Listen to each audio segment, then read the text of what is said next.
BJP, Congress और RSS के लोगों ने तमाम तरह के भ्रमजाल आपके प्रदेश में फैला रखे हैं। कोई बोलेगा मैं पासवानों का नेता हूं, कोई बोलेगा मैं पासियों का नेता हूं, कोई बोलेगा मैं चमारों का नेता हूं, कोई बोलेगा मैं कुशवाहों का नेता हूं, कोई बोलेगा मैं पटेलों का नेता हूं, कोई बोलेगा मैं बिंदों का नेता हूं, कोई बोलता मैं निषादों का नेता हूं।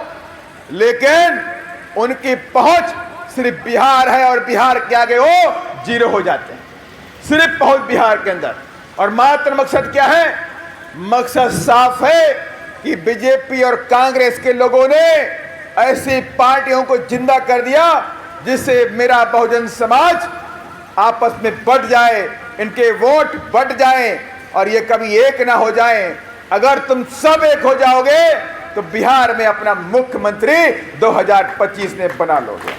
तुम्हें अगर हनुमान बनना ही था, तुम तो अपने समाज के हनुमान बन जाते, तो कम से कम कोमल पासवान, रंजीत पासवान, अवधेश पासवान की हत्या नहीं होती। सीतामढ़ी के अंदर अवधेश पासवान ने क्या गलती की थी कि उसने सिर्फ जय भीम बोला था और जय भीम बोलने मात्र से सामंतवादियों ने उसकी हत्या कर दी। मैं पूछना चाहता हूं उन पार्टियों से जो इस प्रदेश के अंदर सामाजिक न्याय की बात करती हैं, मैं उनसे पूछना चाहता हूं, जब तुम सत्ता में थे पिछले साल वैशाली के लालगंज में रंजीत पासवान की भी जय भीम बोलने से हत्या कर दी गई थी। आखिर तुमने कौन सा सामाजिक न्याय का काम किया? मैं पूछना चाहता हूं इन पार्टियों से, अगर तुमने बाबा साहब की विचारधारा पे काम किया होता, तुमने बाबा साहब के संविधान को इस देश में लागू किया होता, तो किसी की हिम्मत नहीं थी कि कोमल पासवान की हत्या कर दे, रंजीत पासवान की हत्या कर दे, अवधेश पासवान की हत्या कर दे। किसी की हिम्मत नहीं थी कि चैनपुर में पर्वत गांव में कोई कांड कर दे, किसी की हिम्मत नहीं थी। और किसी की हिम्मत नहीं थी कि चैनपुर में एक छोटी सी बच्ची किसी के चने के खेत में साग काटने जाती है तो उसको लाठी से पीट पीट के हत्या कर दी जाती है। मैं उनसे पूछना चाहता हूं, अगर आपको लगता है कि वो पार्टियां आपके लिए काम करती हैं, तो इस प्रदेश के अंदर जुल्म जातीय अत्याचार क्यों नहीं खत्म हुआ? मैं पूछना चाहता हूं कि आपके बच्चे मजदूरी करने पे क्यों विवश हैं? उन्हें शिक्षा क्यों नहीं मिली? उन्हें नौकरियां क्यों नहीं मिली? मैं इस सरकार से पूछना चाहता हूं। इसलिए मैं आज सबसे कहना चाहता हूं, ये बीएसपी ऐसे नहीं है, इसका नाम बहुजन समाज पार्टी है जो बहुजनों के हक अधिकार के लिए लड़ती भी है और लड़ती रहेगी। और ये भी मैं कहना चाहता हूं, आपको धोखे में रखने के लिए बीजेपी, कांग्रेस और आरएसएस के लोगों ने तमाम तरह के भ्रमजाल आपके प्रदेश में फैला रखे हैं। कोई बोलेगा मैं पासवानों का नेता हूं, कोई बोलेगा मैं पासियों का नेता हूं, कोई बोलेगा मैं चमारों का नेता हूं, कोई बोलेगा मैं कुशवाहों का नेता हूं, कोई बोलेगा मैं पटेलों का नेता हूं, कोई बोलेगा मैं बिंदों का नेता हूं, कोई बोलता मैं निषादों का नेता हूं।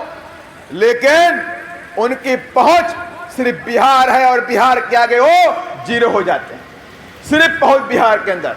और मात्र मकसद क्या है?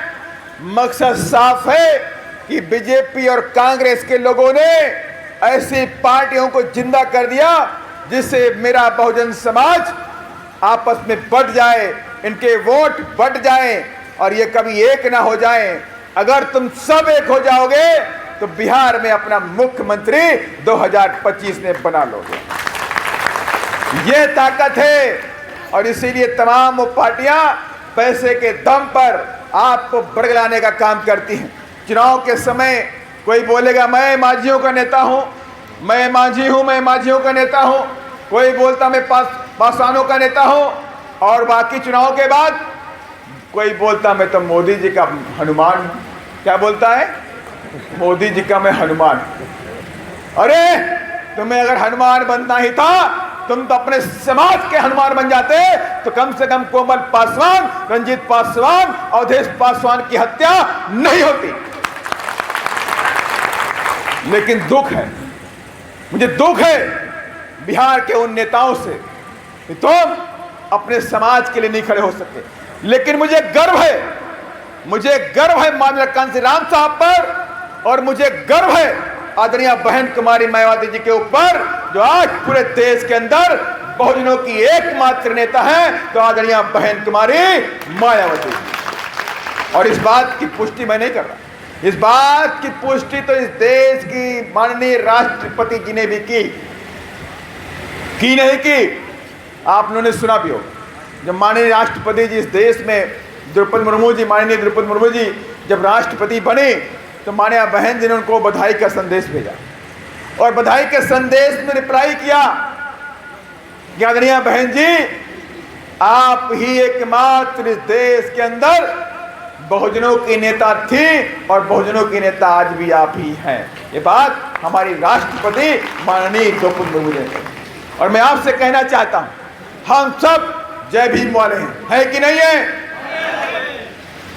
इस बात को याद रखना कि अगर ये बोले पासवान जय भीम वाले खाली हैं तो हम ही जय भीम बोलेंगे, बिल्कुल नहीं।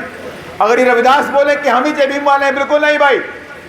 जय भीम के ऊपर जितना तुम्हारा अधिकार है, जितना पासवानों का अधिकार है, जितना रविदास का अधिकार है, जितना रजक का अधिकार है, जितना कोरी खटीक का अधिकार है, तो उतना ही अधिकार बिंद मल्ला, बिसात, कोरी और आपके पटेल और कुशवाहों का है कि नहीं है?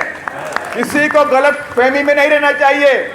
मैं उनसे कहना चाहता हूं, अगर आपको लगता है कि बाबा साहब डॉक्टर अम्बेडकर ने कुछ नहीं किया तो आपको इतिहास पढ़ना चाहिए, आपको संविधान पढ़ना चाहिए।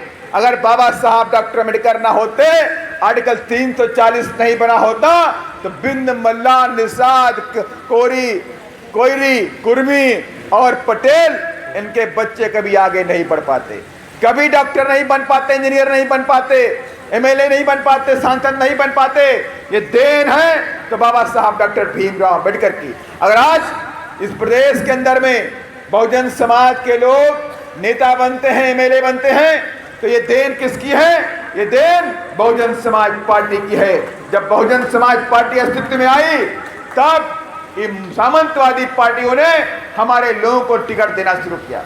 उससे पहले हमारे लोगों को टिकट देते नहीं थे। एक फरमान आता था कि कोई राजा खड़ा हो गया, कोई महाराजा खड़ा हो गया और वही वोट करवाएगा, आपके दरवाजे पे वोट भी मांगने नहीं आएगा, उनके लोग आएंगे, आपसे बोल के जाएंगे कि महाराज खड़े हैं, आपको वोट करना है। लेकिन राजा और महाराजाओं की उस पद्धति को खत्म किया तो बहुजन समाज पार्टी ने खत्म करके रख दिया, निस्तुर नाबूद करके रख दिया। आज इस देश का गरीब बच्चा भी सांसद बनने का भी सपना देखता है। आज इस गरीब का बच्चा भी एमएलए बनने का सपना देखता है। आज इस गरीब का बच्चा भी कलेक्टर बन करके ऊंची कुर्सी पर आदेश देने का काम करता है। अगर ये देन किसी की है तो ये देन हमारे बाबा साहब के संविधान की है। अगर आज नेता बनते हैं हमारे समाज से तो ये देन बहुजन समाज पार्टी। इसलिए मैं आप सबसे कहना चाहता हूं, बहुजन समाज पार्टी को राजनीतिक पार्टी नहीं है कि हम राजनीतिक सत्ता के लाभ के लिए मात्र यहां पे काम कर रहे हैं। हम उसके लिए काम नहीं कर रहे हैं। हमारे भी चैनपुर में हमारे कुछ भाइयों पे हमला हुआ, कुछ दबंग लोगों ने हमला किया जो बहुजनवाद के खिलाफ हैं। उन लोगों ने हमारे बहुजन समाज के लोगों पे हमला किया। तो मैंने कहा उनसे कि अगर मेरे समाज पे कोई आंच आएगी तो मुझे जाना पड़ेगा। हम राजनीति इसलिए नहीं करते, वोटों की राजनीति नहीं करते। अगर मेरे समाज पे कोई होगा तो हम जाएंगे और नफा नुकसान हम नहीं देखेंगे। हम अपने समाज के लोगों को छोड़ नहीं सकते। ये हमारी सोच, ये सोच पार्टी की है। इसलिए मैं आज सबसे कहना चाहता हूं, एक एक जो व्यक्ति यहां बैठा है, पूरे देश की निगाहें आप सबके ऊपर लगी। आप सब